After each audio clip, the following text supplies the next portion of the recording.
And boom, this hangout on the air is live. Hey, folks, thanks for tuning in to the BAMF podcast. I am your host, Mike Lafferty, and this is our usual Pick of the Week podcast. And with us today, we've got usual co-host Walt Rebelliard. How you doing, Walt?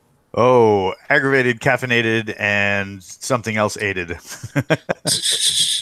All right. And joining us is Mr. Roy Johnson, who is currently running the Sentinels Forced Labor comic Kickstarter right now. How you doing, Roy? No, not too bad. All right. So usually we talk about, our pick of the week, our one thing we're into, and then we will segue into talking about Roy's Kickstarter. Awkwardly segue, as is our tradition. So, Walt, I'll start with you because I've been talking a lot. What are you into right now? I just got not too long ago in the mail, or from my friend Rich Parada, who has been talking very British today. I got it in the post. Big Hitters by John Goff. This is a comic that was on Kickstarter. They kickstarted the first issue, which was to kind of kick off the line. A little fun thing that happened, not fun for them, but fun for us, was that when they sprung for the printed rewards, there was a gaffe, and there was a whole edition that the typos didn't get fixed. So they ended up with a typo edition, which they sent to all their backers as well. The writing is fun. The art is a lot of fun. If you like kind of anime Saturday morning cartoon style art, this is definitely for you. Art was by Travis Segua. I think I said that right. I don't know. He can sue me later. But I mean, as far as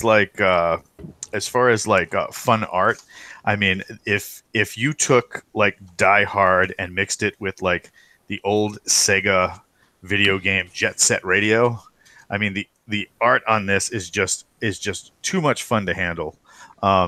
Especially when you get I won't show the big intro with the title and everything, because that would spoil things. But I mean, even them sitting down and having a conversation, there's so much energy in each background panel that you have no trouble keeping your interest. The story centers around hitters, which are kind of a name for bounty hunters in the future. And we follow two bounty hunters, Fresh, a young human man, and Mac, who is an alien who's teamed up with him. And they've kind of gotten together so they could chase bigger bounties. But the problem is they keep going after side jobs that are not on their rating.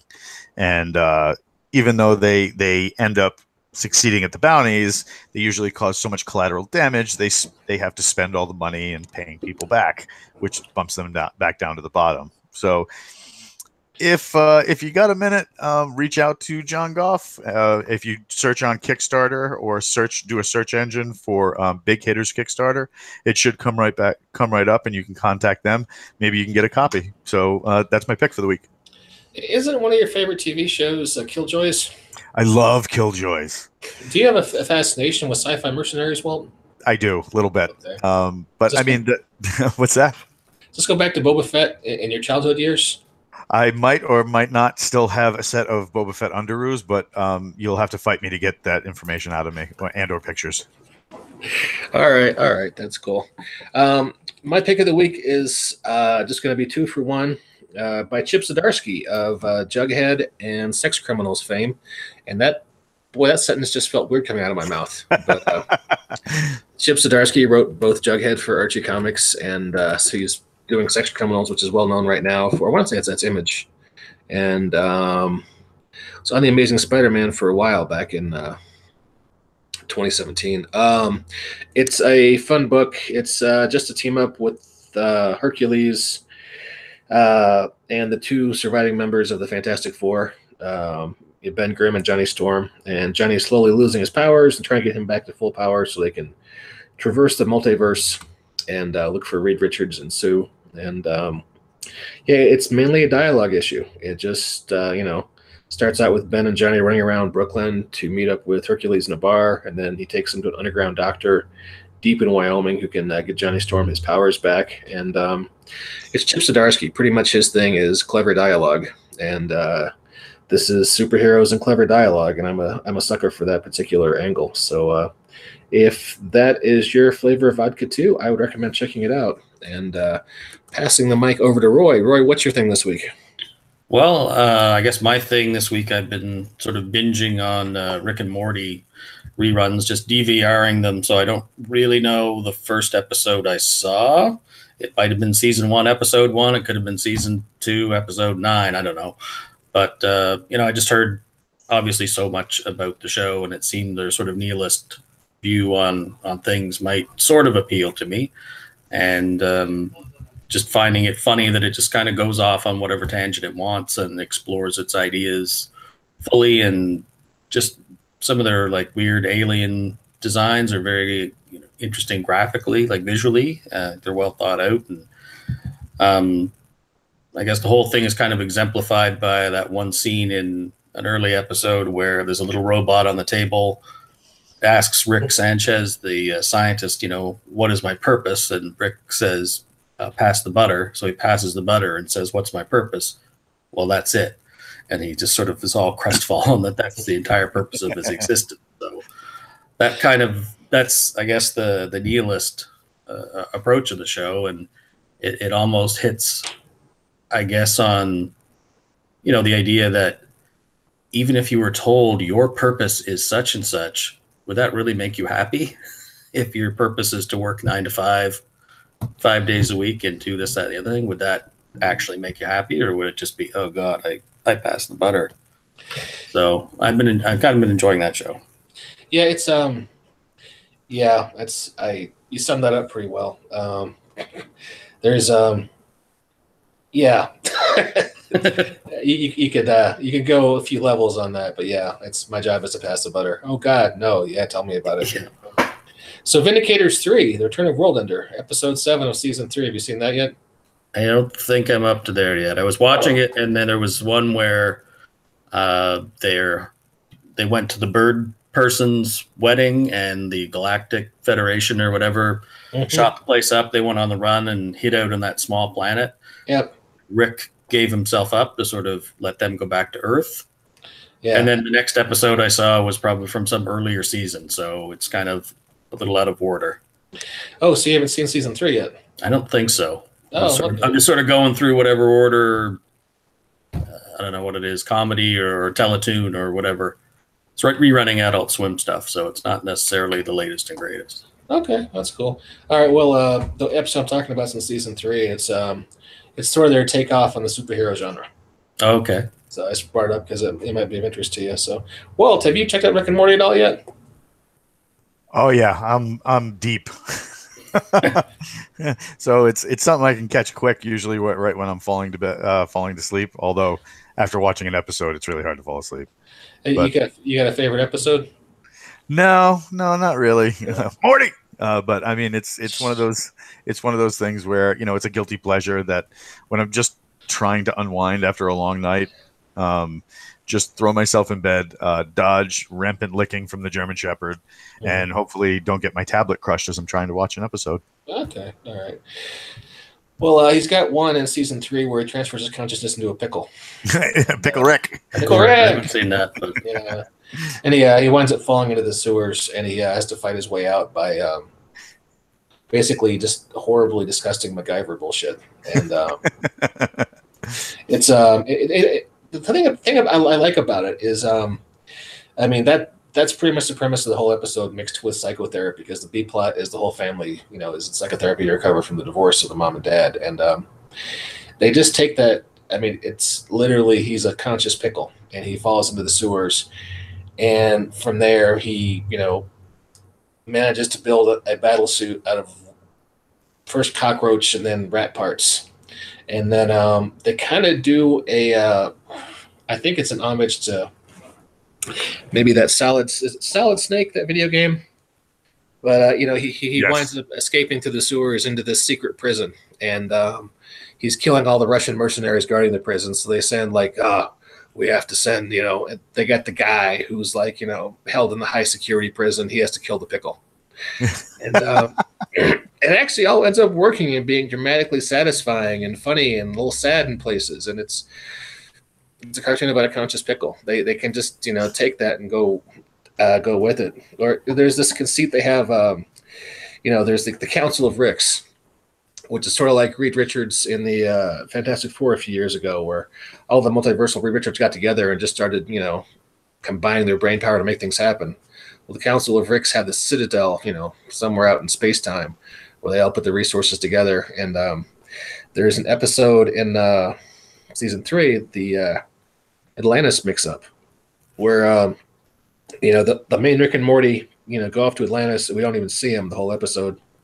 It just follows, 3 different subplots happening, on the Citadel, and follows an election on the Citadel and politics and the discrimination and the ghettos of Mortys who were oppressed by the ruling class of Ricks. And it just sounds so stupid when you talk about it, but the writing is solid enough that, it's funny and it's sad and it's insightful. And it's anyway, yeah, I agree with you, Roy. It's a good show.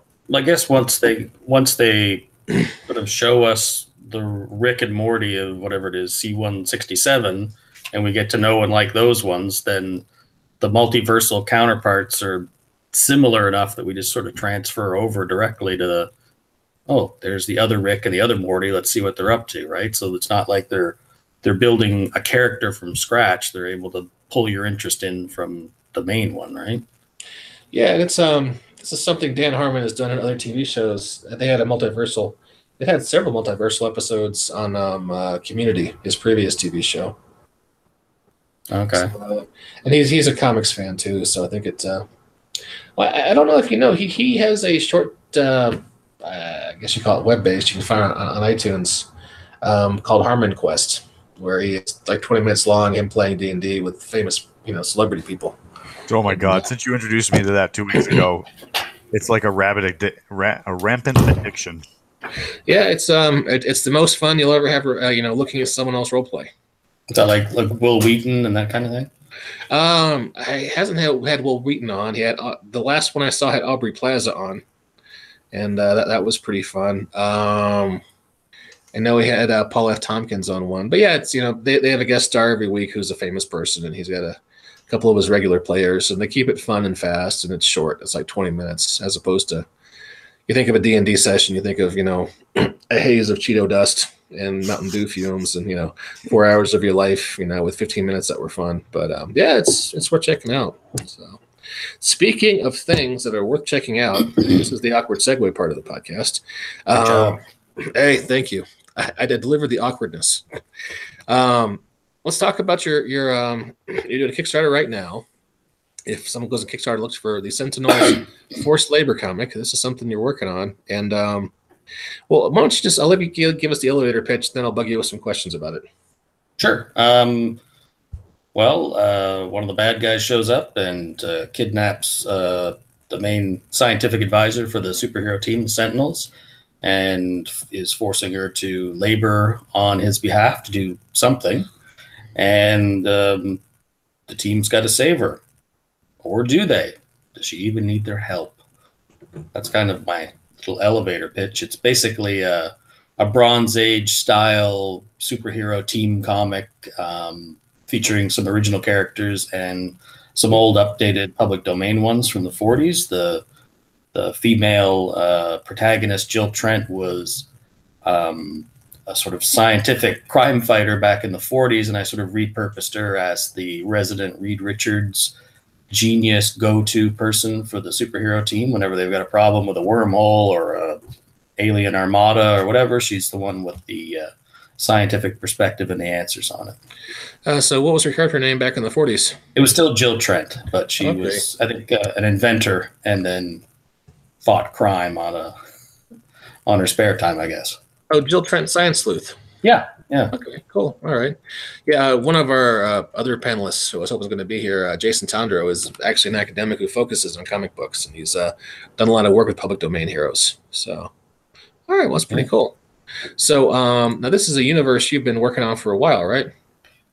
Well, I was saying earlier, I guess fundamentally it would go back to, being a kid and coming up with characters. And, I had the usual thing everybody else did, was a big binder, 2-inch thick binder of drawings of heroes and villains and maps and blueprints and whatever story ideas and things like that. But kind of threw that out in university. You know, it's time to move on and grow up, and that was kind of stupid on my part. But back in, I think, 2010, 2011, I started commissioning original comic art from artists and just sort of started gravitating, I guess, thematically to sort of resurrecting old public domain characters and basically pretending that there was this third company, Standard Comics, which was actually a real company until the 50s,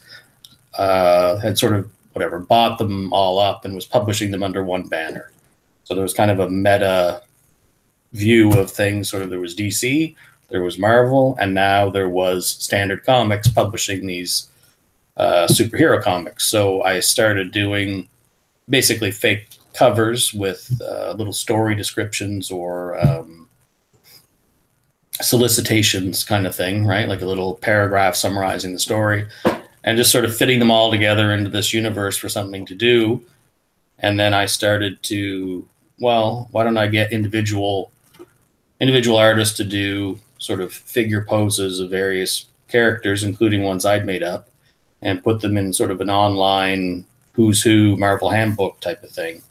And then it was like, well, why not just collect them and put them in a book and use the print on demand systems that are available now to do an actual book. So I sort of sat down and wrote entries for the Standard Comics Encyclopedia, which would be my version of like a who's who, and published that on Indie Planet back in 2015, I think.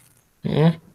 And then it was sort of a hop, skip, and a jump to, well, I should do a sequential, a standalone story with a beginning, a middle, and an end, and that's what's culminated in the Kickstarter.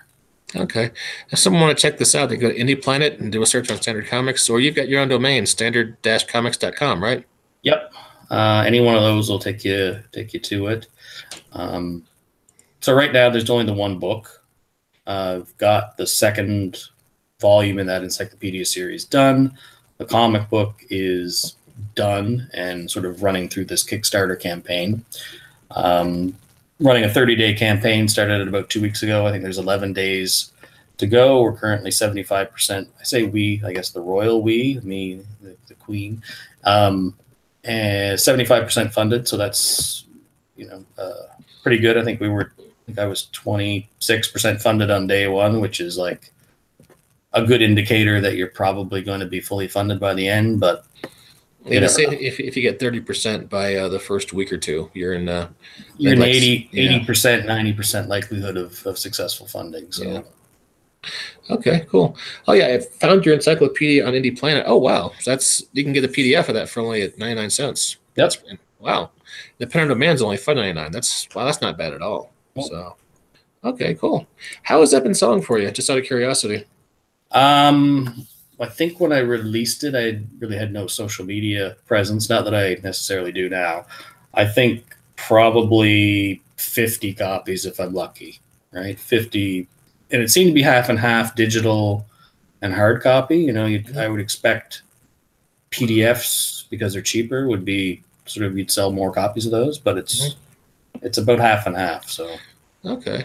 Well, I'd actually never heard of Indie Planet before we had this conversation just now. So it's like drive-through comics or Comixology kind of a thing.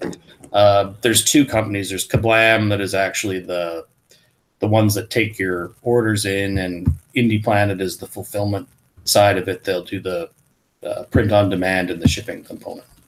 Okay. Yeah, I was familiar with drive-through comics because I run a little publishing company, like I told you, that sells games, and drive-through comics has drive-through RPGs where I have a storefront. So, okay, that's cool. Well, nice. And the comic is already done. I mean, the PDF is finished. You're just starting to defray the costs and pay for the print run, right? Yeah, basically, right. So it's a bit of math, trying to figure out. You've got your costs of production, and then you've got your varying costs for shipping and printing, right? Okay. Now, your artist, Dave Bednarski, right? Yep. Yeah, David's actually a pretty cool guy. I've commissioned some art from him myself here in the last month or so. I've been got a really fun cartoony style. Kind of reminds me of like Samurai Jack, like like that. You know, this his line work and his character design.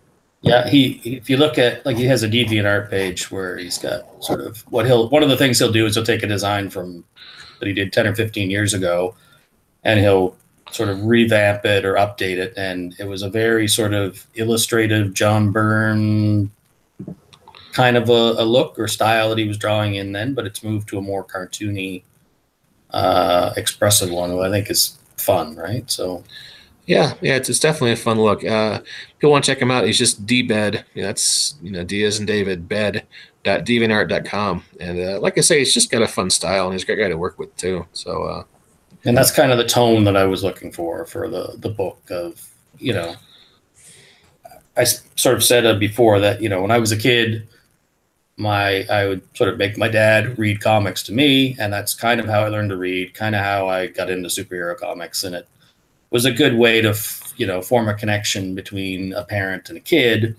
Excuse me. And that's kind of my ideal demographic, is sort of guys maybe that used to collect comics. Maybe they do, maybe they don't, but they've got a kid, a son or a daughter that they'd want to read books to that aren't full of, decapitations and what have you. And coincidentally, I had lunch with sort of my key demographic this afternoon. As a friend of mine from work, and he's at that age. He's about 10 years younger than I am, and he is a kid who liked the encyclopedia, and he wanted to get volume 2, and he actually wanted to give the first one to a friend of his at school. So I thought that was cool. Oh, that is cool. What do you think is a good age to start reading your comics with your kid? Because I've got a 4-year-old, and I tried to do some Captain Marvel comics and some of the old Batman animated comics, and it was it might have been a little the Batman stuff might have been a little too violent, and some of the Captain Marvel stuff, I think it was written a little bit older because, especially like on page design, just had some very small panels here and there. I kind of lost his attention in places. Now, you had said before that you have a cat that was named like Tiger, Lion, something, right? Well, we adopted a cat, and the name of the shelter was Finley. Once we got at home, my son decided he wanted to name him Tiger because he had stripes, and then he wanted to name him Lion because a lion's another kind of cat, and he really likes chasing feathers, so he named him Eagle because he likes chasing feathers. So he's Tiger, Lion, Eagle. So like a big kung fu name. Yeah, it's a big kung fu name. Well, if he's into the cat, and you can go on to Comixology and find it.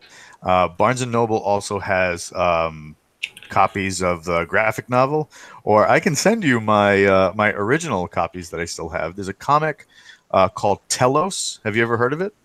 Is that Tellos? Tellos. The writer has passed away a few years now. I think it's 2 years he passed away. Mm-hmm. But it was an amazing fantasy story about a boy and his tiger warrior protector. Oh wait, that was Mike Wieringo's comic. Yeah. Yeah, this was Image, right? No, it was the Gorilla Comics. Okay, yeah. I remember seeing it on the stands. So if you're looking for something to pick up that's a fun read and not too heavy, the kid might be able to pick it up. The first 5 issues of Telos is probably the way to go. Really? For a 4-year-old, do you think? It's got a tiger warrior in it and a young kid who's not much older than he is. So, okay. How old were you when you and your dad were reading comics? I was probably 3, 4, 5, somewhere in that area. I know it was before kindergarten, so it was probably age 4. Okay, so that's right where I'm at. My boy turns 5 next week. So what about Calvin and Hobbes? Too much? I don't know if I want to encourage that behavior. Right? But yeah, I guess I could. I got the treasuries around here somewhere. Every once in a while, he's in my office and he digs through and he finds Batman: The Long Halloween. He's like, "Daddy, read this to me," and I'm like, "I can't do that." Pulls Arkham Asylum. And he's like, "Daddy, what's going on?" No, I can't. I can't tell you about that. Even some of the New 52 stuff, it had some Green Lantern trades up there, and he was like, "Oh, Daddy, tell me about this." And who's the guy with the huge head? And I'm like, well, if he can stomach a black and white reprint, what about one of the Showcase presents from, like the 60s or something, like the old World's Finest kind of stuff? You get Superman and you get Batman and wacky storylines with aliens and stuff. Yeah, that might work. I mean, he really wants to do it. I mean, like I say, every once in a while I'll grab a trade and be like, read this to me, Daddy. And there's only a couple I can actually read to him without being like, oh, God, I'm going to be paying for therapy in his teenage years. So that was kind of the thing, right? Was what is appropriate. Like, I don't have kids, so I just have to go by what did I, find okay. And I don't, that early sort of Bronze Age, early 70s was kind of where I was reading the stuff for the first time, and that it seemed, it didn't traumatize me. So okay, well, I'll look into that. And yeah, I'm looking at Telos Walt, and it's got big panels, lots of action. I might dig that. I'll see if I can order the first trade. That might work out. Yeah, I mean, I've got some leeway because every once I'll come home on a weekend, and him and my wife are having a Fast and Furious marathon, and I'm like, what the hell are you doing? Car movies. Yeah, the actual car movies, but she likes the Transformers movies too, doesn't she? She likes the Transformers movie too. And, he was over at Grandma's house the other day, and he was like, "Grandma," he just watched the first Transformers movie, and there's a scene where Bumblebee pees on a guy, Stanley Tucci actually, and he looks at my 70-year-old mother and says, "Grandma, Bumblebee peed on a guy." My mother just does a stop and blinks twice and looks at me like she's expecting an explanation, and